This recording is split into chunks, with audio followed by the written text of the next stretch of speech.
Just my people, as the hot, it don't happen, no happening live. They say Atiku Abubakar, they address the coalition leader as Peter Obi, Amaechi and Yusuf Datti also joined the meeting for Abuja. Even this Jigawa delegate almost caused chaos and disrupt Atiku's speech. I don't talk too much, just listen to what they happen now. So you're watching, please kindly share this video. And yeah, many people talk say Atiku step down to be a vice presidential candidate and give Obi the chance to be the presidential candidate. Say all the northerners go rally around Peter Obi to save Nigeria from where it's going to. I've eroded for one reason or the other. But let me make one or two remarks about some of those challenges. When we were in office, Boko Haram erupted first of all in Yobe, not in Borno State. And as I said elsewhere, the president invited me. He said, "VP, what do we do?" I said, "Mr. President, let's invite the service chiefs, give them a deadline. They either put it down or they resign and go."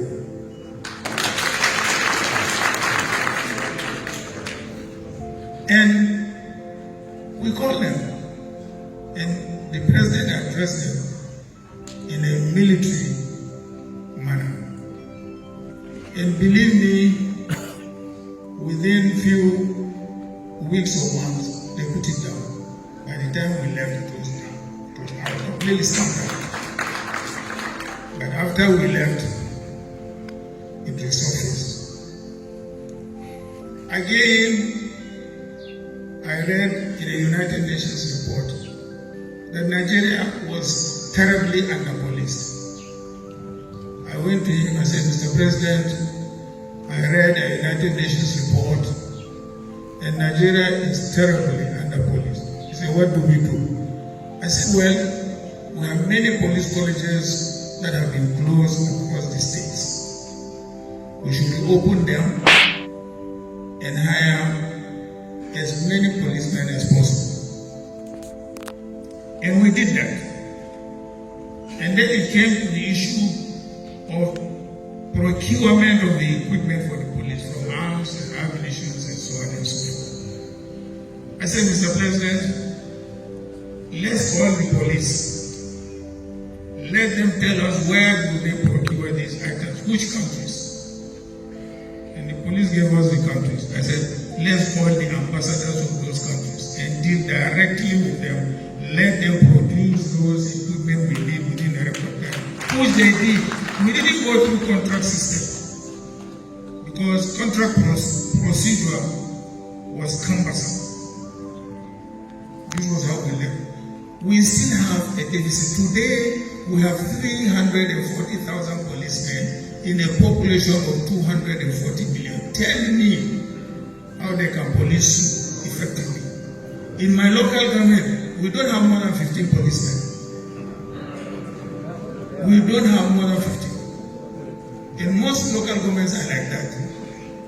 Egypt, almost 100 million population, has police alone, not armed forces, police alone, 1 million police on this place. How can we have peace? These are some of the challenges that we have to face squarely. If we don't face those challenges squarely, and let's come also to the issue of education.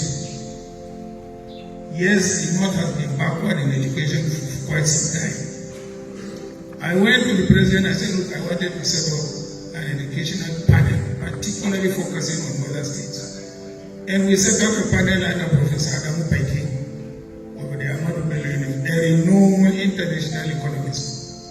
And he came out with a blueprint, which I invited all the governors from the northern states in Kaduna and handed over those blueprints for implementation. Not only that, we passed UPE, Universal Basic Education, compulsory, and we made education compulsory for every Nigerian child from primary up to secondary school, compulsory free. We impose education tax. We collect this tax, we pass this tax to the states. I nearly shed my tears when I last visited President Muhammadu Buhari in Daura. I landed at Katsina Airport. From Katsina Airport up to Daura, hordes of Almajiris, 20, 50, 30. This is the home of the foremost Katsina College, where all our First Republic leaders went to. Today is the home of Almajiris in 20s, in 30s, in 40s, till I went to Daura. And from Daura till I came back to the airport, the same. Ladies and gentlemen, these are very serious issues. These issues not only about ourselves, but about our children and grandchildren. It is about our children and grandchildren. Like I used to tell my children, I said, look, I have lived my life. Thank God. But it is about you and about their kids. We better face these challenges seriously, patriotically, not a question of self-enrichment.